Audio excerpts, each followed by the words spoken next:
Radio. Ayos lang. Yan ang madalas kong sinasabi mula nang natuto akong magmahal. Ayos lang kahit sobrang sakit na. Kahit na hindi katanggap-tanggap. Martir na anong magagawa ko? Nahulog na ako ng totoo.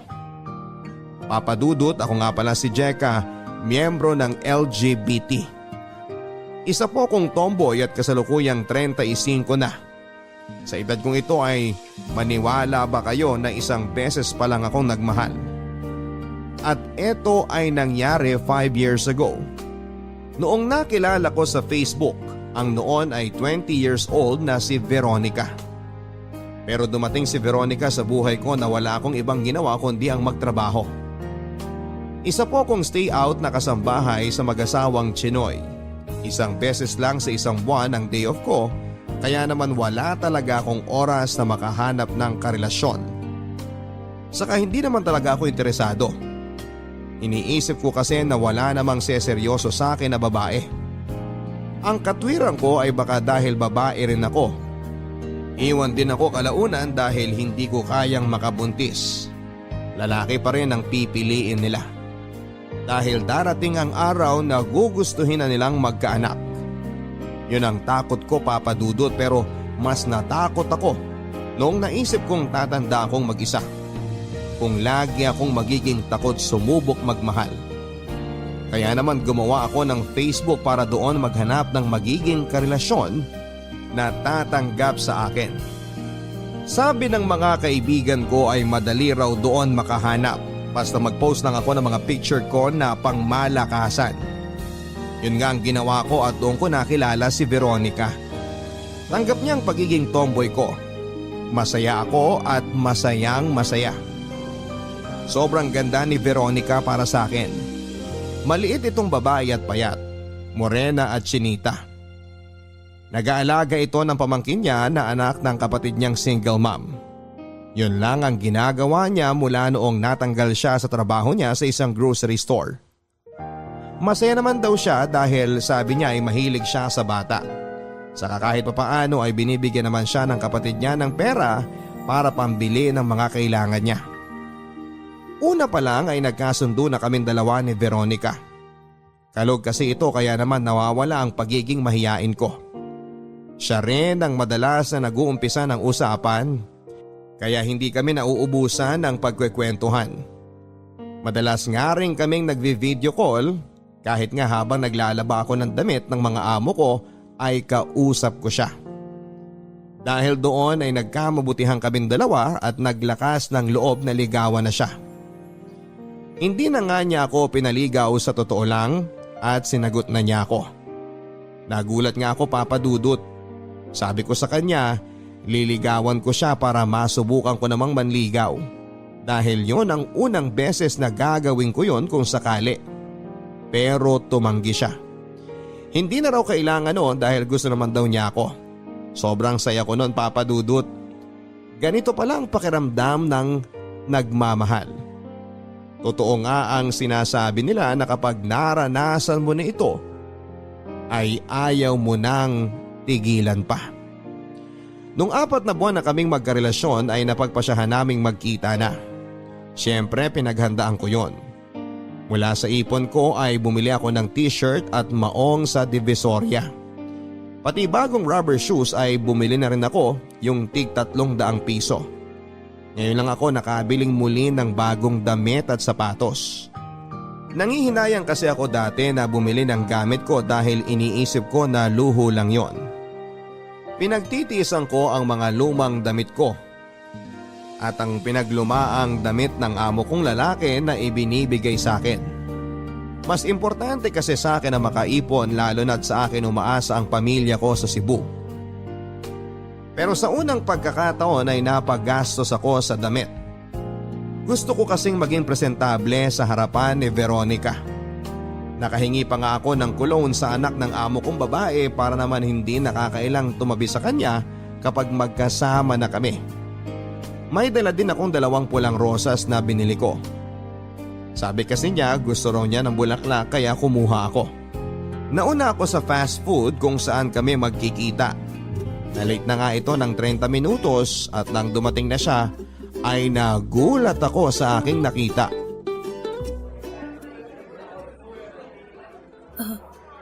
Veronica, ikaw ba yan? Oh, bakit parang nakakita ka ng multo? Ay, sorry. Nagulat lang ako. Pasensya na kung na-late ako. Nahirapan ako maglakad eh. Nagka-cramps kasi itong paa. Buntis ka? Ang obvious ba masyado? 5 months na akong buntis. Masyadong malaki kung magbuntis ako, no? Paano nangyaring? Siyempre, may nangyari. Akin ba yan? Bakit? May panggawa ka ba ng bata? Makakabuo ba tayo? Parehas tayo ng ano? Hindi sa'yo to, no? Pero ako ang karelasyon mo, di ba? 6 na buwan na tayo magkakilala. Tapos 4 na buwan na tayong magkarelasyon pero 5 buwan na tayong nagkakamabutihan. Paano? Pinapasakit mo lalo pa ako sa math, compute na yan eh. Basta, buntis ako, period. Pero di ba Oo, magkarelasyon pa rin tayo, huwag ka mag-alala. Pero buntis ka na. Sa iba. Sa lalaki. Oh, ano ngayon? Napagsabay mo ba kami? Slight. Kasi naman akala ko di ako mafa-fall sa'yo. Akala ko etchos lang yung landian natin nung una sa Facebook. Hindi ko napansin. Lumalim na pala. Pero asan ang tatay ng anak mo? Actually, ako lang naman na may gusto doon. Nilasing ko para may mangyari sa amin. Sinadya ko magpabuntis para para wala na siyang choice kundi asawahin na lang ako. Di nag-work. After kong sabihin sa kanya na buntis ako, bigla pa namang nawala. Nakakaloka. Paano ka? Andyan ka naman eh. Pero hindi ko anak yan. Well, mula ngayon, anak na natin to. Ayaw mo bang magkaanak? Gusto, pero hindi sa ganitong paraan. Anong gusto mo? Ikaw ang magbuntis? Wala ka namang choice, pumayag ka na lang. Tsaka sabi mo sa akin, lahat gagawin mo, di ba? Unang pagkikita pa lang kasi natin to, at tsaka... Puro ka lang pala salita eh. Uy, huwag ka umiyak. Please, baka makasama sa baby. Baby natin. Baby natin? So, ibig sabihin, tanggap mo na? Oo, Ayos lang ba talaga? ayos lang.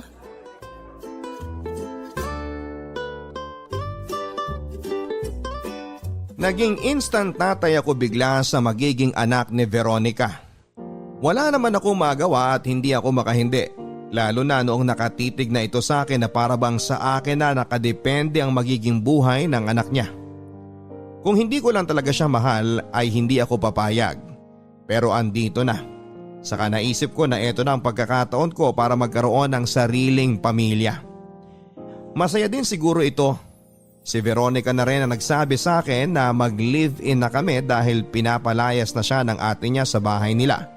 Dahil nahuli nitong kinukurot ang anak ng ate niya. Sana naman hindi niya ito gawin sa magiging anak namin. Baka naman hindi, anak niya yun eh. Sa bawat pagdaan ng araw ay naging masaya naman ako sa piling ni Veronica. Napapatawa niya ako ng todo at napapasaya kahit na madalas ay para akong ginagawa nitong alila sa sarili kong bahay. Nasa bahay lang ito madalas at nagfe-Facebook. Dahil nga walang wifi ay humihingi ito ng pang-load sa akin sa pang-araw-araw para may pang-data. Sa ipon ko pa nang gagaling ang pinang-load niya dahil hindi naman arawan ang sahod ko sa mga amo ko. Sa gabi pagka-uwi ko ay madadatnang kong madumi at magulo ang bahay. Wala ring nalutong pagkain o kahit sana ay nakapagbukas man lang ng sardinas. Nakahilata pa rin siya sa kama at nagfe-Facebook. Hinayaan ko na lang at hindi ako umiimik pa. Ako pa rin pala ang gagawa ng mga gawaing bahay kahit nakikita niyang nag-aayos na ako ay hindi pa rin siya magkusang tumulong. Kapag nararamdaman niya ang pananahimik ko ay siya pa ang magagalit at sinasabing masama ang loob ko dahil hindi siya gumagalaw sa bahay. Ang rason niya lagi ay buntis siya at maselan ang pinagbubuntis niya. Pero madalas papadudot ay nahuhuli ko naman siyang nagsasayaw sa TikTok. Hindi ko na talaga alam ang paniniwalaan ko. Basta ang alam ko lang ay mahal ko siya at takot akong mawala siya sa buhay ko. Mabilis na lumipas ang buwan at ayon nanganak na nga si Veronica ng isang malusog na lalaking sanggol.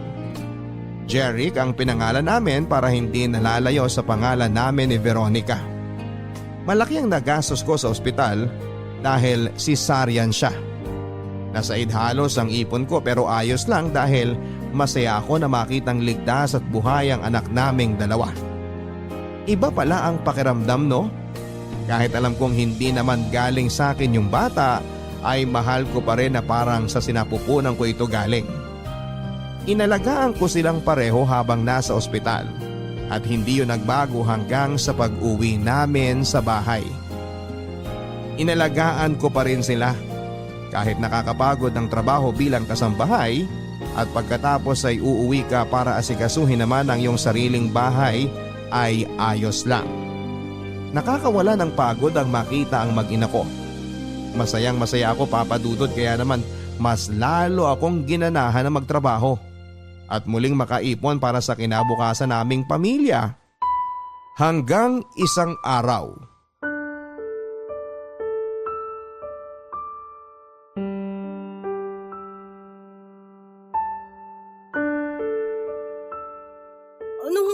Anong ibig mong sabihin nga alis ka? Iiwan mo ko? Iiwan ko kayo. Kami? Kami ni Baby Jeric? Bakit? Meron pa bang ibang pwedeng iwan dito bukod sa rice cooker na kinakalawang na? Patawa ka. Veronica, bakit? Ayoko na eh. Ayaw mo na sa akin? Sa inyo ng anak ko. Pero anak mo yun, Veronica. Pues ngayon, anak mo na siya.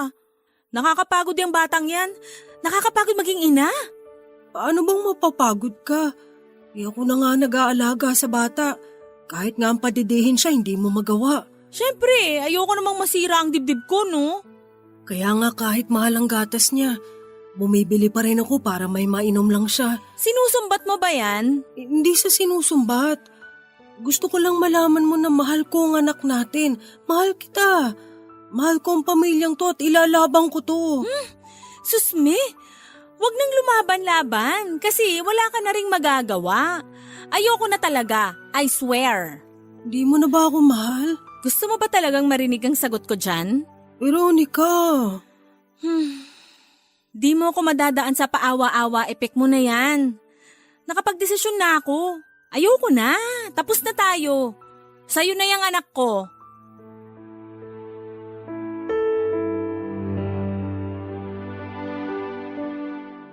Tuluyan na ngang umalis si Veronica at iniwan kami. Iyak ako ng iyak noon habang kalong-kalong si Baby Jeric. Hindi ko alam ang gagawin ko noon.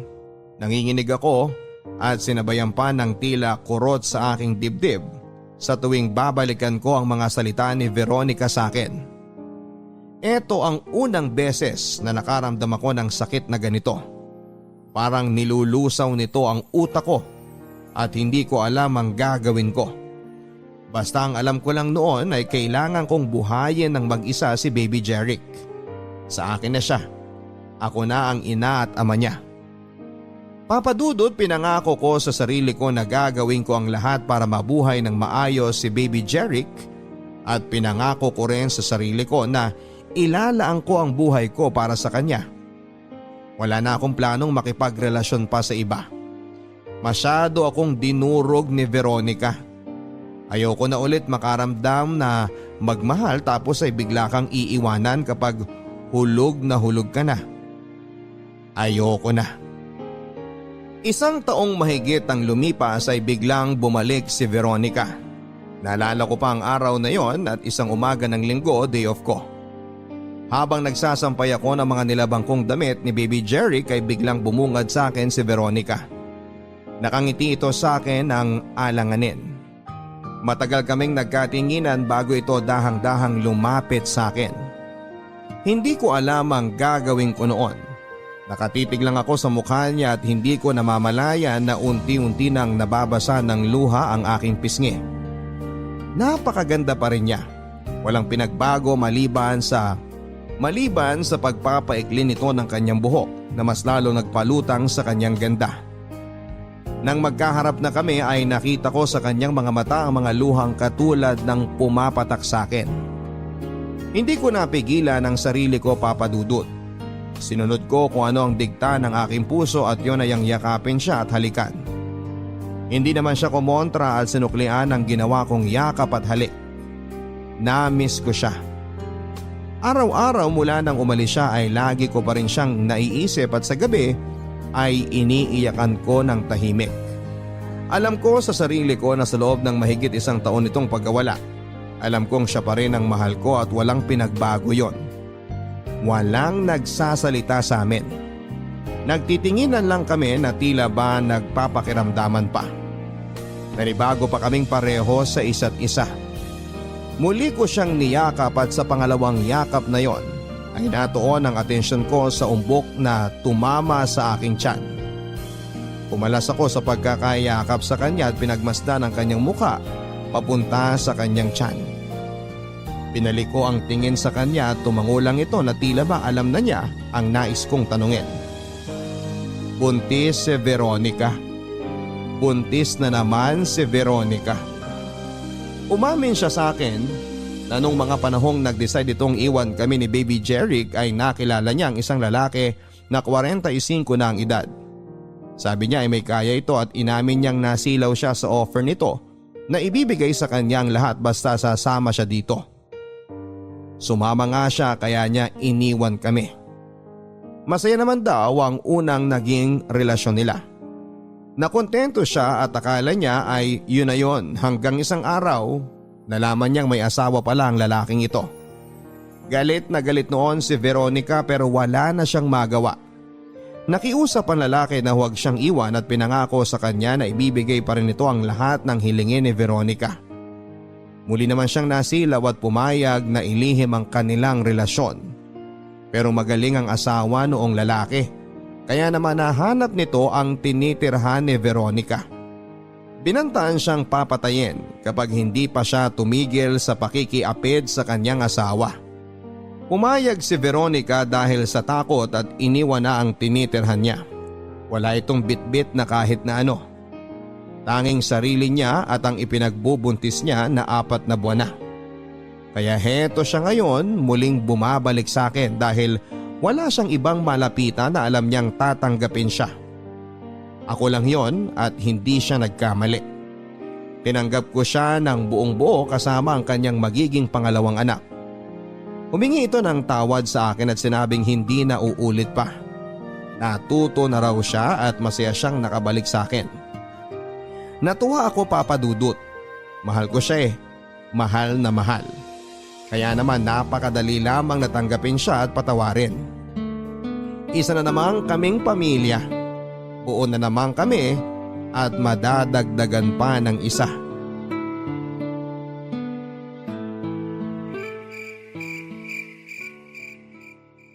Oh, bakit di ka pa matulog? Gabing-gabi na. Alam mong hindi maganda sa pinagbubuntis mong pagpupuyat, di ba? Wala lang. Di lang kasi ako makatulog. Gusto mo bang timplahan kita ng gatas? O may gusto ka bang kainin? May kanin pa dyan. Kung sakaling ayaw mo yung ulam na tortang talong, pwede namang kitang bilhan dun sa labas ng gusto mo. Ano bang… Salamat, Cheka. Hindi pa nga kita nabibilan ng pagkain na gusto mo eh. Nagpapasalamat ka na agad dyan. Alam mo kung anong ibig kong sabihin. Alam mo kung bakit ako nagpapasalamat sa'yo. Sabi ko naman sa yung ayos na yun eh. Hindi mo naman kailangang ulit-ulitin ang paghingi ng tawad at pasasalamat sa akin. Ayos na yun. Ayos lang ba talaga? Ayos lang. Ang swerte ko sa'yo. Ang swerte-swerte ko dahil kahit 2 beses na ako nagkamali, nandyan ka pa rin. Tinanggap ako pabalik. Kasi mahal kita. At nabasa ko sa pocketbook dati na pag mahal mo, matuto ka magpatawad. Pero di ka tanggap-tanggap ang... Tinanggap ko na lahat. Huwag mo na masyadong pasamay ng loob mo. Ayoko nakikita kang ganyan eh. Ayoko maapektuhan ng dinadala mo. Ayoko maapektuhan ng anak natin. Salamat, Jeka. Mahal lang talaga kita, Veronica.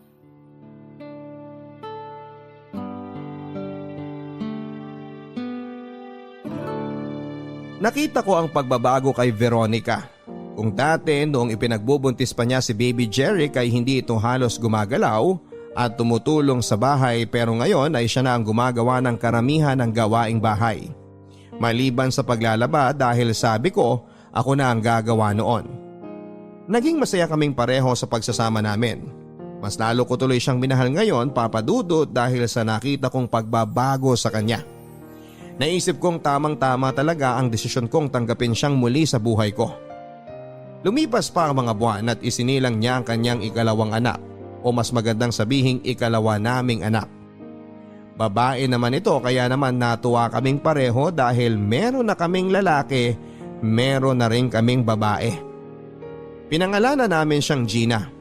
Ito raw dapat kasi ang ipapangalan kay Veronica noong pinanganak siya.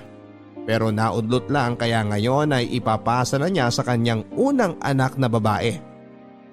Masayang masaya kami noon dahil pakiramdam namin ay kompleto na ang pamilyang matagal naming pinapangarap, lalo na ako. Mas ginanahan ako magtrabaho para sa kanila. Tumanggap na rin ako ng ibang sideline tulad ng pagbebenta ng biko at mani sa mga kapitbahay namin. Kailangan din kasi namin ng dagdag na kita dahil alam namin na talagang mas malaki na ang gastos ngayong dalawa na ang anak namin. Si Veronica naman ay nagkusang maghanap ng trabaho at natanggap ito bilang tagaluto ng pagkain ng mga construction worker malapit sa amin.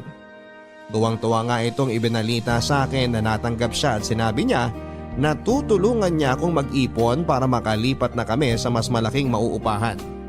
Dahil para na kaming sardinas na nagsisiksikan. Ang daming plano ni Veronica. Natuwa ako dahil lahat ng iyon ay para sa aming pamilya niya, pero nagkamali ako. Masyado akong natuwa na hindi ko naisip na posible palang maudlot ang mga ito. Lumipas ang halos 2 taon at tuloy-tuloy pa rin sa trabaho niya sa construction itong si Veronica.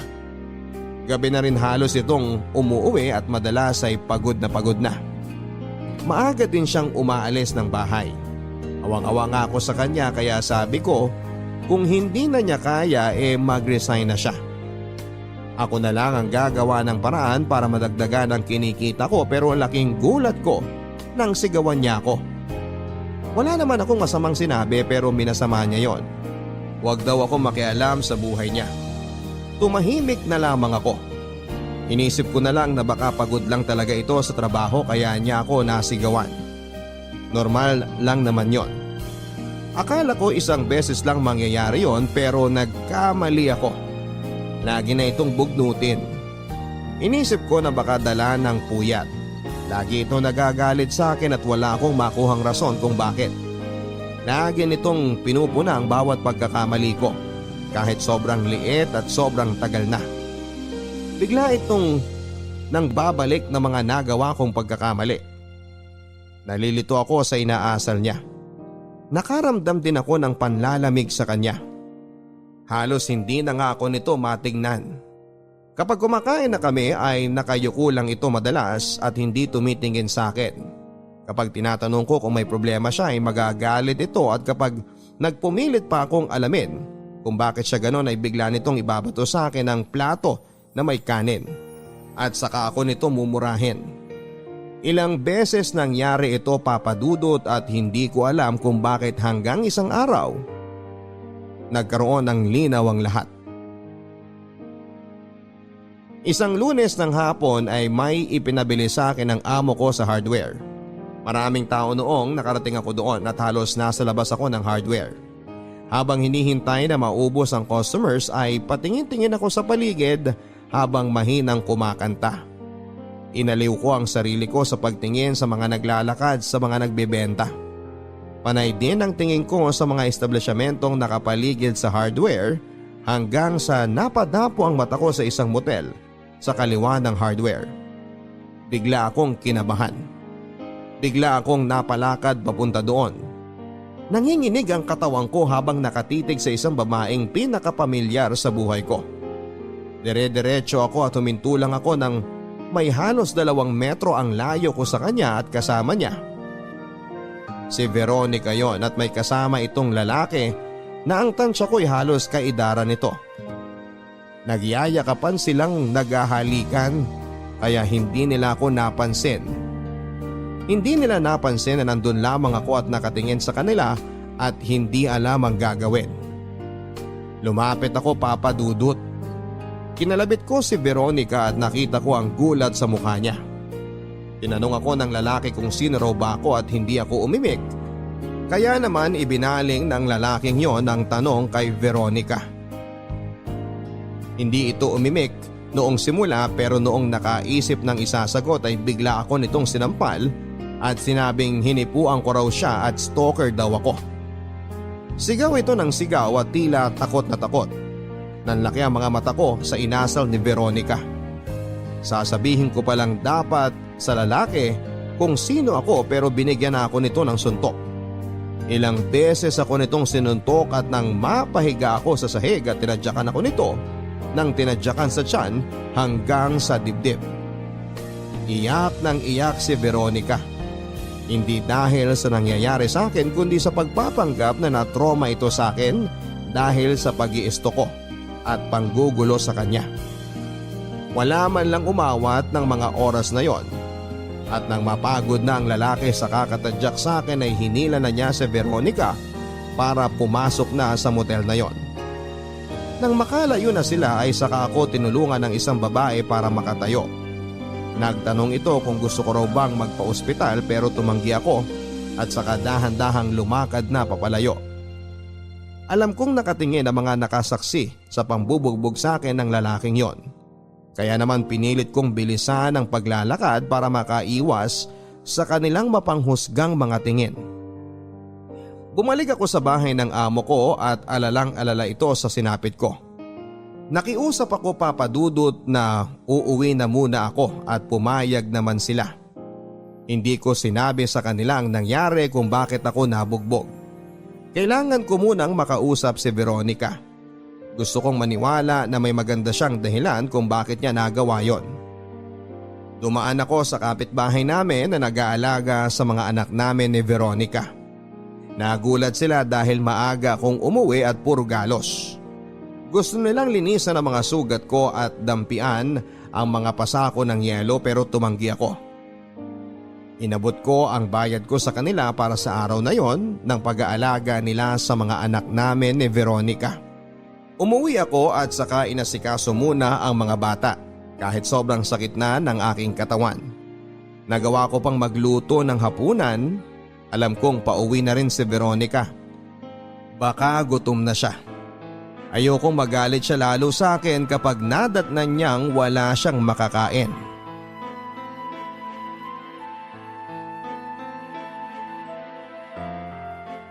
Veronica, Mag-usap nga tayo. teka, kumain ka na ba?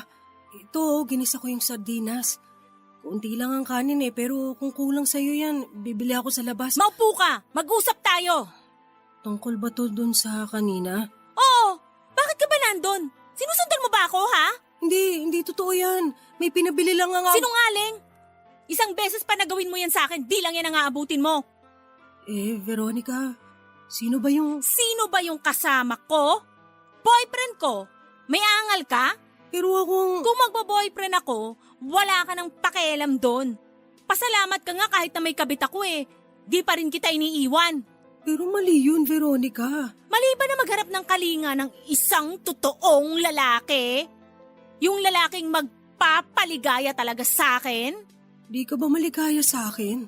Kung sasabihin kong oo, maniniwala ka? Tatanggapin mo? Di ko alam. Jeka, hindi na ako masaya sa'yo. Di mo ba maramdaman yon? Di mo na ba ako mahal? Ipapabugbog ba kita kung mahal pa kita? Ayusin natin to. Baka natutukso ka lang. Alam ko mahal mo pa rin ako. Iba rin ang kapal ng mukha mo, no? Iba rin eh. Alam mo ba kung anong ginawa namin sa motel kanina? Ha? Alam mo ba?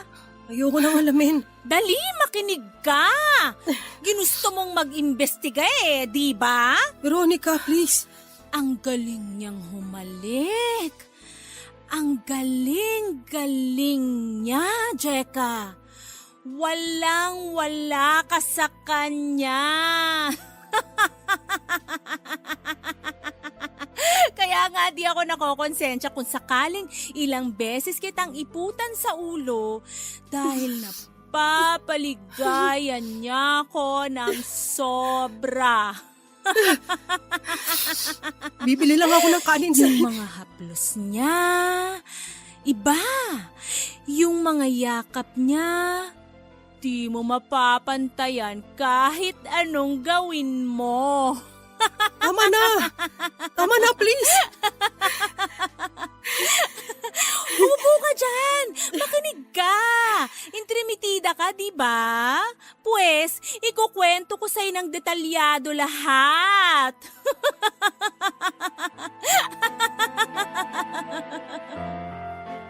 Pinilit niya akong paupuin habang kinikwento kung paano siya pinaligayan ng lalaking yon habang nasa motel sila. Umamin din siya na ilang beses nang may nangyayari sa kanila ng lalaking yon na kasamahan niya pala sa trabaho. Nilista pa nito lahat ng motel na pinasukan nila at sinabi niya sa akin na kung sakaling hahanapin ko siya ay nandun lang siya sa isa sa mga motel na yon at nagpapaligaya. Iyak ako ng iyak noon, Papa Dudut. Nanginginig ang buong katawan ko habang pinakikinggan ang mga sinasabi niya. Sa huli nang matapos siya ay sinipa niya ako sa hita at sinabing bumili na ng pagkain niya dahil gutom na siya. Dinuraan pa ako nito sa mukha nang tumingin ako sa kanya at saka tumawa. Hinang-hina ako noon, Papa Dudut, hindi dahil sa mga inabot kong pasa at sugat, kundi dahil sa mga narinig ko kay Veronica. Akala ko ay nagbago na siya. Lumala pa pala siya. Nagtuloy-tuloy ang relasyon nila ng lalaking yon, Papa Dudut. Wala akong imik sa lahat ng ginagawa niya. Minsan gusto ko na lang umalis at kunin ang mga anak namin pero anong karapatan ko para gawin yon? Hindi ako ang nagluwal sa mga batang kinikilala ko na ring mga anak. Higit kanino man ay si Veronica ang may karapatan sa kanila. Isa pang dahilan kung bakit hindi rin ako makaalis ay dahil mahal ko pa rin siya kahit ganito na ang ginawa niya. Tiniis ko na lamang sa tuwing nagpapaalam ito sa akin para sabihing mag-check-in sila ng boyfriend niya. Tinitiis ko na lamang kapag umuwi ito at dikit na dikit ang amoy ng pabango ng lalaki sa kanya. Tinitiis ko na lamang habang pinaparamdam nito sa akin na masayang masaya siya sa bago niya at wala na akong puwang sa buhay niya. Tinitiis ko na lamang lahat lalo na kapag inuuwi niya ang lalaki doon at doon pa mismo natutulog. Sinabi na nito ang tungkol sa aming dalawa ni Veronica at tanggap nung lalaki na kasama na siya sa relasyon naming dalawa. Hindi man lang nagsorry sa akin yung lalaki noong malaman niya na ang tomboy na binugbog niya ay ang totoong karelasyon ng girlfriend niya. Kapag andun nga ang lalaki ay sila ang magkatabi sa kama habang kami naman ng mga anak namin ni Veronica ay sa sahig natutulog. Awang-awa ako sa mga bata dahil ang ginagawa ko na lamang na panabla sa lamig ng sementong sahig ay tuwalya pero hindi yon sapat. Tumigil na sa pagtatrabaho si Veronica at yung lalaki na lang ang nagtatrabaho sa construction. Pero nabalitaan kong matatapos na raw ang kontrata nito kaya namumroblema siya kung saan siya hahanap ng trabaho sa susunod. Ang sabi ni Veronica ay wag na raw intindihin ng lalaki ang trabaho dahil nandun naman daw ako para makapagbigay ng pera. Nilapitan pa nga ako ni Veronica para sabihin na kapag nawala na ng trabaho yung lalaki at lumapit ito sa akin ay pautangin ko lang daw. Mabait naman daw yon at nagbabayad ng utang. Hindi totoo yon, Papa Dudut. Mula nang pinautang ko ito tuwing sahod ay wala ni isang kusing na bumabalik na kabayaran. Hanggang isang araw ay hindi lang nagpaalam ang lalaki at hindi na nagparamdam. Ramdam ko ang lungkot ni Veronica mula nang hindi na nagparamdam ang lalaking yon. Araw-araw pa rin itong nag-aabang sa labas at umaasang babalik yung lalaki sa bahay namin. Bawat tulog ng cellphone nito ay hindi siya mapakali. Nakatodo pa ang ringtone niya para marinig niya kung sakaling tatawag yung lalaki sa kanya, pero wala. Hindi na bumalik pa yung lalaki. Palihim na umiiyak sa gabi si Veronica. Ayaw nitong marinig ko marahil ang iyak niya ng pagsisisi. Kunwari na lang ay hindi ko siya naririnig para hindi na rin ito mapahiya. Pero sa totoo lang ay sinasabayan ko na rin siya ng pag-iyak dahil nasasaktan ako na nasasaktan siya. Nasasaktan ako na may iniiyakan siyang iba. Samantalang ando naman ako. Ando naman ako na mahal siya at hindi siya paiiyakin kahit kailan. Pero parang hindi niya ako makita. Ando naman ako noong simula pa lang, pero bakit para lang akong kasangkapan sa bahay na dinadaan-daanan lang ng paningin niya.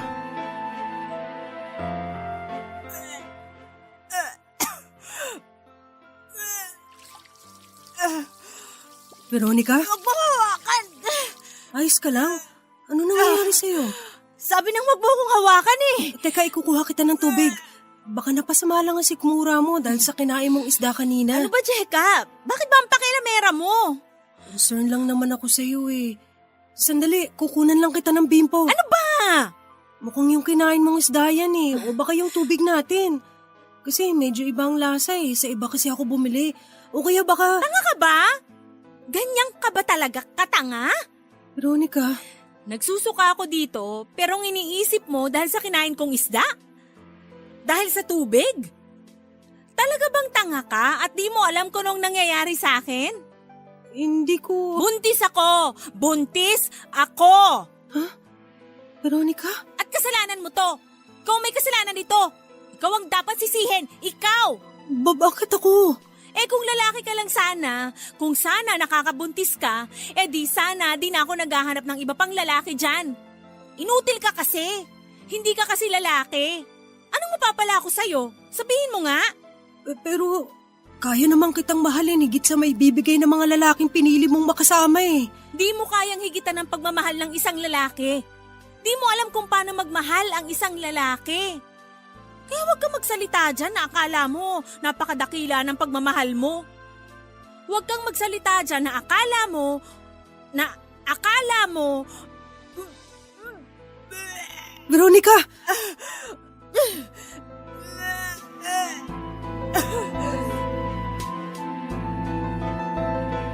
Kumpirmadong buntis nga muli si Veronica at sa huling nakarelasyon nitong lalaki ang nakabuntis sa kanya.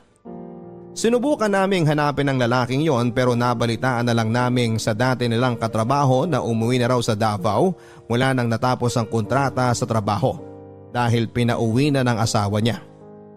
Papadudot, may asawa din ang lalaking yon at ngayon lang din namin nalaman ni Veronica. Tulala noon si Veronica at alam kong kinagulat niya ang nalaman niya. At alam kong sobra itong nasaktan dahil sa panluloko sa kanya ng lalaking yon.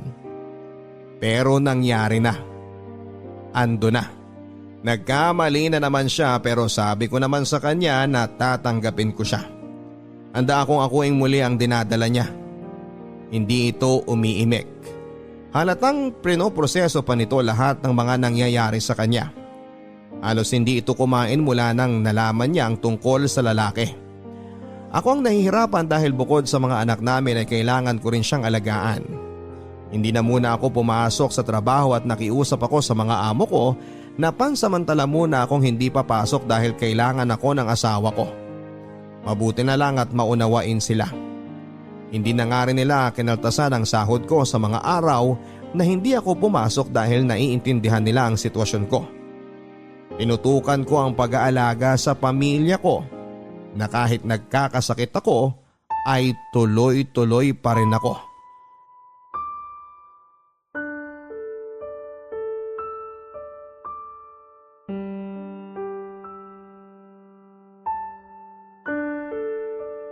ulam?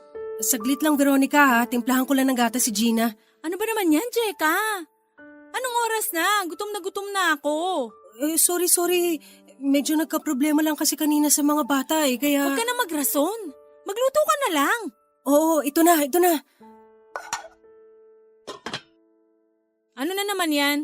Okra. Ipapatong mo na naman dyan sa kanin? Oo, para maluto. Alam ko. Ilang araw na nating ulam yan Puro okra, kung di okra, sardinas. Medyo gipit lang kasi, alam mo namang… Magrarason pa kasi. Sinasabi ko lang naman… Kumanap ka ng karne, ayoko ng okra. Oo, teka, magpapalit lang ako. Ngayon na. Oh, anong iniiyak-iyak mo dyan, ha? Inaano ka? Pagod na ako. Pagod na ako, Veronica. Pagod na talaga ako. Kaya ka nag-iinarte dyan? Kala ko ba lalaki ka? Kaya bakit nga ngawa-ngawa ka dyan? Pagod na akong ginaganito mo na lang lagi. Binapastos. Natrato na parang aso. Pagod na ako. Hindi ko na kaya. O edi sumuko ka na. Iwan mo na ako. Umalis ka na. Sana nga ganun kadali. Sana isaksabi mo lang, umalis na ako. Susunod ako Pero hindi. Hindi yun, parang pag inutusan mo lang ako ng mag-igib o bumili ng pagkain sa madaling araw. Madali lang gawin yung mga yun. Kaya kong gawin yun. Pero hindi ko kayang gawin Hindi ko kayang gawing iwan ka. Kahit sabihin mong umalis na ako, kahit sabihin mong iwan na kita, hindi ko kaya.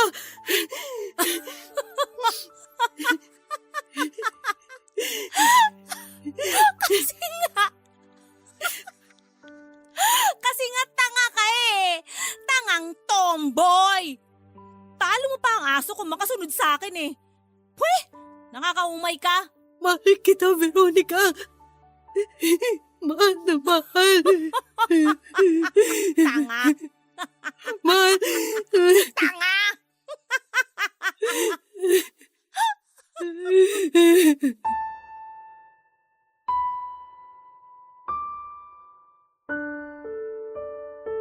Nagkaiyakan kami noon ni Veronica. Nagkayakapan at humingi ng tawad sa isa't isa. Papadudot na tapos ang gabing yon nang magkasundo kami na iwan sa nakaraan ng mga nagawa naming pagkakamali sa isa't isa. Nangako ito sa akin na hindi na ito uulit sa mga ginawa niyang pagkakamali dati. Nangako ito sa akin na ibibigay nito ang respetong matagal ko nang hinihintay na ibigay niya. Naniwala ako sa kanya at patuloy akong maniniwala. Ganon naman siguro papadudot kapag nagmamahal ka, hindi ba?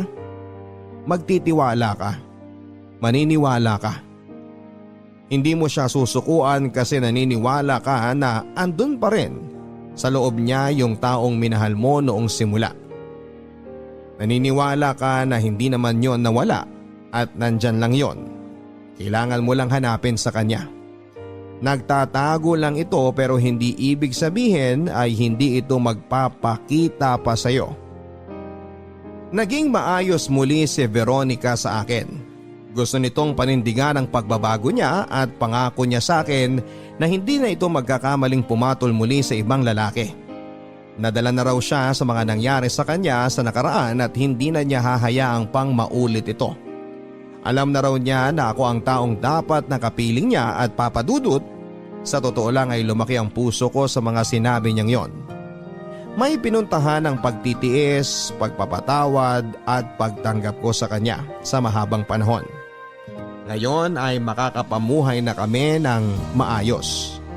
Habang buntis si Veronica ay pinapirmi ko siya sa bahay lalo na't masela na ang kanyang kalagayan. Ayon na rin sa doktor. Masama ang loob ni Veronica dahil gusto nitong makatulong sa akin sa paghahanap buhay lalo't lumalaki na rin ang dalawang anak namin. Kaya naman sinabi ko na mag-online selling na lamang siya at ako nang bahala sa pagdi-deliver sa day off ko.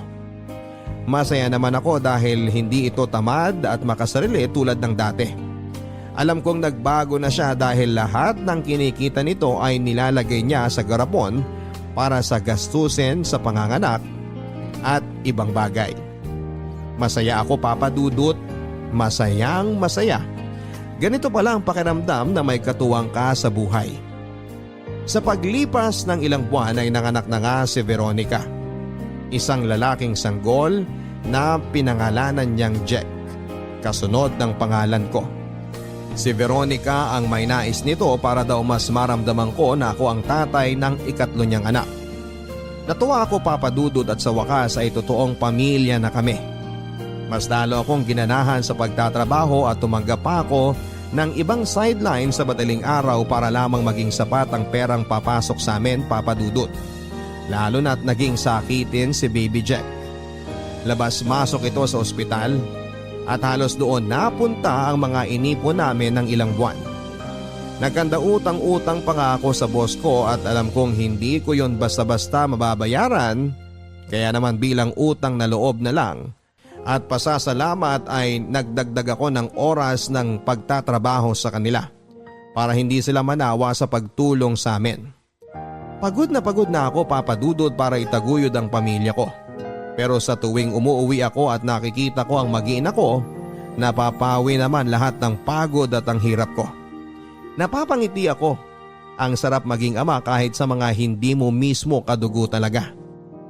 Sa pagdaan ng maraming araw, linggo at buwan ay walang naging problema sa tahanan namin ni Veronica. Sa awa ng Diyos ay nalampasan namin ang problemang kinakaharap namin sa aming bunsong anak. Naging payapa na muli ang lahat at unti-unting naibalik sa ayos. Maliban sa isang bagay. Ang tiwala ko kay Veronica. Papa Dudut, aaminin ko na kahit sinabi ko nang pinatawad ko na sa lahat si Veronica sa kanyang mga nagawang kasalanan, ay hindi ko pa rin makalimutan ang lahat. Maraming beses na bigla ko na lamang maaalala lahat ng kanyang ginawa mula noong simula. Mula noong unang beses niya akong niloko. Lahat-lahat ay bumabalik kahit na hindi ko gustuhin. Kahit habang naguhugas ako ng plato ay bigla kong maaalala na minsan ay iniputan ako nito sa ulo. Naaalala ko ang mga panahong nagpakatanga ako sa pagtanggap sa bawat pagkakamali niya. Kapag napapapikit ako ay nararamdaman ko pa rin ang mga pasang minsan ay tinamo ko noong panahong pinabugbog ako nito sa kanyang kalaguyo. Napapaluha na lamang ako habang paulit-ulit kong naririnig ang mga sinasabi nito dati na wala akong kwenta. Na kung sana ay lalaki lang ako ay mapapaligaya ko siya tulad ng mga naging kabit niya. Napakasakit na balikan yung mga panahong dinuduro-duro niya ang pagkatao ko habang pinamumukha sa akin na walang magmamahal sa katulad ko. Papa Dudut, oo, nagpatawad ako. Pero hindi naman ibig sabihin noon ay totoong nakalimot na ako. Hindi ko sinabi kay Veronica ang nararamdaman ko sa tuwing bumabalik sa aking alaala ang lahat ng mga nangyari mula noong simula. Ayoko kasing pag-awayan pa namin yon. Ang iniisip ko ay baka mawala din yon kapag tumahimik ako. Mawawala din yon kapag tumagal at kapag pinalipas ko. Pero nagkamali ako. Habang kinikimkim ko ang lahat ay mas lalo itong nagwawala. Mas lalo itong naguhumiyaw at tila nawawalan ako ng kontrol sa emosyon ko.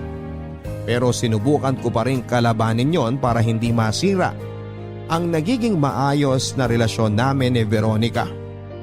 Pero sadyang malakas ang pakiramdam niya. Alam niyang may mali. Hindi ko alam kung sadyang malakas ang pakiramdam niya o sadyang hindi lang ako magaling magtago talaga.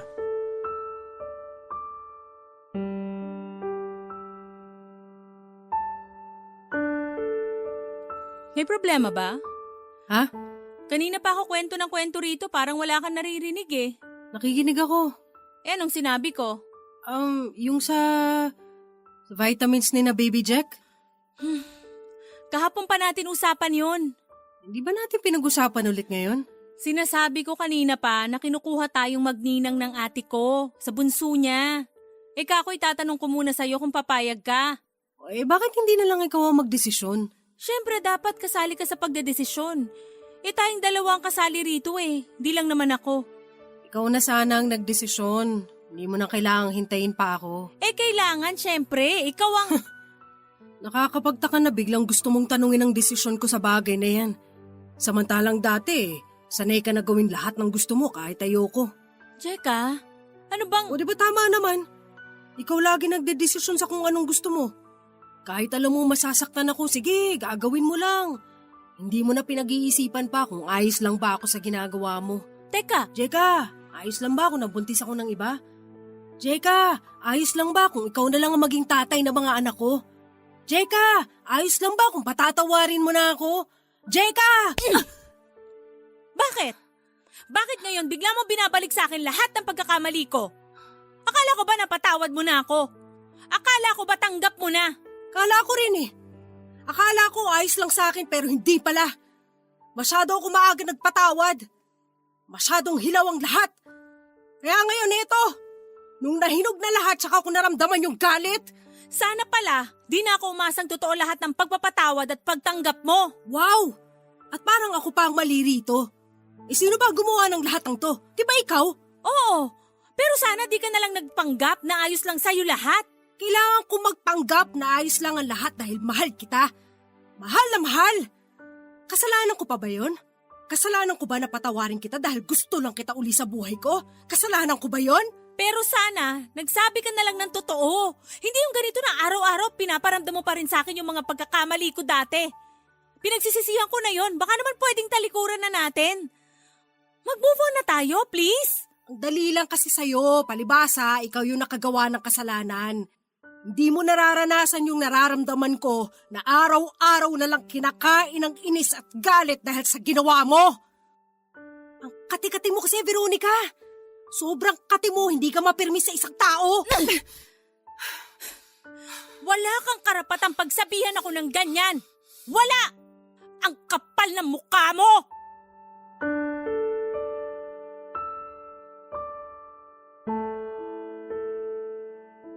Umalis si Veronica sa bahay at iniwan muli sa akin ang 3 anak namin. Hinayaan ko ito at hindi ko na siya hinanap. Pakiramdam ko naman ay babalik din siya lalo na't wala naman itong dinalang kahit na anong gamit niya.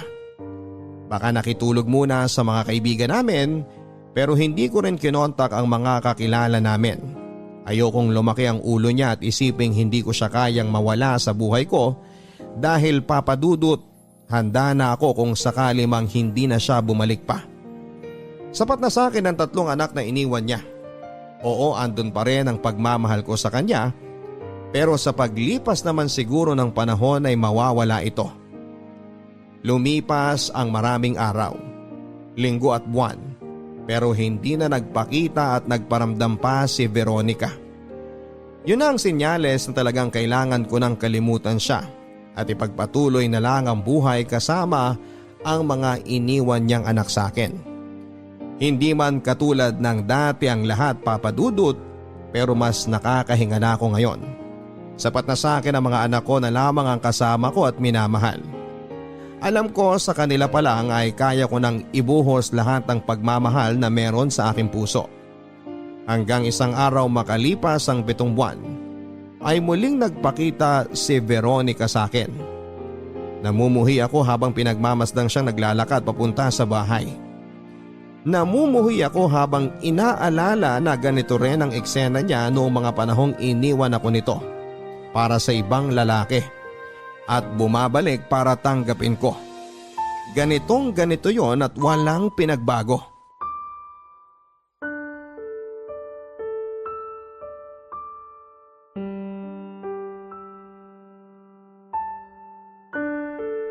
Kumusta na ang mga bata? Ayos naman. Pwede ko ba silang makita? Nasa kapitbahay, nakikipaglaro. Bakit di sila pwedeng dito na lang sa bahay maglaro? Mukhang kumpleto naman ang mga laruan nila. Ginagawa ko eh. Naglalaba ako tsaka mamaya asikasuhin ko yung mga delivery ng itlog na pinangnenegosyo ko. Hindi ko maaalagaan ngayon kaya dun muna sila sa kapitbahay. Malalaki na naman sila. Mas ayos yata Huwag kung... mo na akong turuan, Veronica.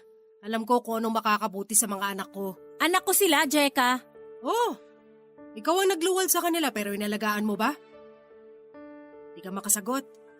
Kasi mas nanay pa sa iyong inahing pusa na hanggat hindi sigurado sa paglaki ng mga kuting niya, hindi niya iiwan. Ikaw, asan ka lagi tuwing lumalaki sila? Lagi kang nawawala, di ba? Kung saan-saang bubong ka pumupunta para magpakasaya, samantalang mga kuting mo nangungulila sa gatas mo. Please, Jeka. Ayoko makipag-away sa'yo. Oo, mali na ako. Masyado lang akong nadadala ng emosyon. Kung ayaw mo makipag-away, di sana hindi ka na lang nagpakita rito.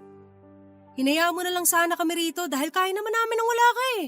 Pero di ko kayang wala kayo. Ah, talaga? Talaga? Buntis ako. Ulit? Ha! Talo mo pa talaga ang pusa.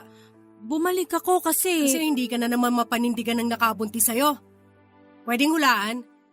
May asawa na naman ba? O baka naman hindi pa ready na maging ama dahil aksidente lang lahat. O baka naman dahil lasing ka na naman, kaya hindi mo na naman alam ang ginagawa mo. Ano? Mamili ka sa mga sinabi ko. Oh, wala ni isa dyan. Eh ano? Handa akong panindigan ng nakabuntis sa akin. Eh yun naman pala eh. Eh bakit ka pa nandito? Ano pa bang problema mo? Hindi ko siya mahal. At problema ko yun? Ikaw ang mahal ko, Jeka. Mahal? Parang di mo na nga alam magmahal ng iba kundi ang sarili mo na lang eh. Masyado ka madamot, Veronica. Madamot ka. Alam ko marami akong nagawang pagkakamali sa'yo. At sige, isumbat mo yun sa akin araw-araw. Maiintindihan ko. Mauunawaan ko. Basta tanggapin mo lang ako uli. Sa tingin mo ganun kadali yun? Papasok ka ulit sa buhay ko, sa buhay ng mga anak natin, tapos sasabihin tatanggapin kita na para bang walang nangyari? Mahal mo pa ba ako? Hindi na importante yan. Mahal mo pa ba ako? Oh! Mahal pa rin kita. Eh di tanggapin mo ako. Hindi.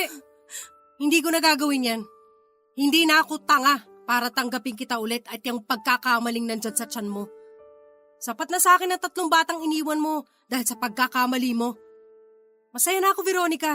Malaya na ako sa pagiging tanga sa'yo kaya utang na loob, umalis ka na. Jeka, please. Please, huling chance na, please. Umalis ka na! Jeka! Jeka! Umalis ka na! Lumuhod sa harapan ko si Veronica habang patuloy ang kanyang pag-iyak. Ito ang unang beses na nakita ko siyang umiyak ng ganon. Pinagtutulakan ko na ito palabas ng bahay pero mapilit siya. Patuloy ito sa paghawak sa pintuan para hindi ako magtagumpay na mapalabas siya sa aking bahay. Hanggang sa makita ko na lamang ang pulang likido na umaago sa kanyang hita. Nabahala ako dahil mukhang napalakas ang puwersa ko sa kanya. Napalabasin siya sa bahay. Humingi ako ng tulong sa mga kapitbahay para makakuha ng masasakyan at madala agad siya sa ospital si Veronica. Sa ospital ay nakahinga ako ng maluwag nang malaman kong ayos lang ang pinagbubuntis niya. Nadala lang ng stress at pagkapuwersa ang nangyari. 3 araw ito sa ospital at ako ang nagbayad ng bills dahil wala naman siyang pera. At ayaw niyang sabihin kung saan ang ama ng kanyang anak dahil ayaw na raw niyang magpakita dito. Mapilit pa rin siya na makipagbalikan sa akin. Paulit-ulit na nagmamakaawa sa akin at tanggapin ko siyang muli sa buhay ko. Panayang hindi ko. Sabi ko ay ayoko na talaga. Tigilan na niya ako at hinatid ko ito sa bahay ng kanyang ate para may makasama ito habang nagpapalakas. Sinubukan itong habulin ako pero mabilis akong sumakay ng taxi para hindi na siya makahabol pa. Kailangan ko nang umuwi. Malamang ay inip na ang mga anak ko sa kapitbahay. Kailangan ko na rin magluto ng hapunan namin. Ang laking perwisyo talaga nitong si Veronica sa akin. Nasira ang schedule ko. Nang makarating na ako sa kapitbahay ay agad ko nang kinuha ang mga bata at saka inuwi. Nagsimula na rin ako magluto ng mabilisang ulam para makakain na at maaga pa akong papasok sa trabaho kinabukasan. Pagod na rin ako eh. Mabuti na lang at hindi mapili sa pagkain ng mga anak ko. At sa akin sila lumaking ganito. Kung kay Veronica, ewan ko na lang. Nang sumapit na ang oras ng pagtulog ay isa-isa ko silang hiniga para makapagpahinga na. Hindi rin ako nahirapan sa pagpapatulog sa kanila dahil mukhang napagod ang mga ito sa kakalaro mula kaninang umaga. Nang makita kong mahimbing na silang nakatulog ay napangiti ako. habang pinagmamasdan pa sila ng ilang segundo. Tumayo na ako ng dahan-dahan sa pagkakaupo sa gilid ng kama at saka nagtungo sa labas ng bahay dala ang aking cellphone. Nagdial ako ng numero at makalipas ang ilang minuto ay sinagot ito ng isang babaeng tuwang-tuwa na tumawag ako. Napangiti ako at naluha dahil masaya akong narinig ang masaya nitong tinig. Nagkausap kaming dalawa ng halos 30 minutos bago ko pinatay ang tawag. Maaga akong papasok sa trabaho para magpaalam ako sa boss ko na mag-half day na lamang ako dahil may susunduin pa ako na uuwi sa bahay. Walang iba kung hindi si Veronica. Kailangan kong sunduin si Veronica para iuwi na sa bahay ko. Sa bahay namin. Oo, Papa Dudut, tinanggap kong muli si Veronica sa buhay ko at alam kong alam niyong lahat ang dahilan kung bakit. Muli kaming nagkaayos ni Veronica. Nangako ito na ito na raw ang huling pagkakamali at kasalanang gagawin niya. Natuto na raw siya. Naniwala ako at alam kong totoo naman ang sinasabi niya at pagkakatiwalaan ko siya. Sa ngayon, Papa Dudut, ay nakabalik na siya sa bahay at unti-unti na naming inaayos ang gusot sa aming relasyon. Oo, naalala ko pa rin ang mga nagawa nitong kasalanan dati. Pero hindi ko na lang pinapahalata at sinasabi sa kanya para wala ng away. Gusto ko nang maging maayos ang lahat at talikuran ang mga ala-alang yon. Handa na ako sa bagong simula kasama si Veronica at ang mga anak namin na ilang buwan na lang ang kailangang hintayin at muli na naman kaming madadagdagan pa ng isa pang anghel na magpapasaya sa aming tahanan. Maraming salamat, Papa Dudut, sa pagbasa ng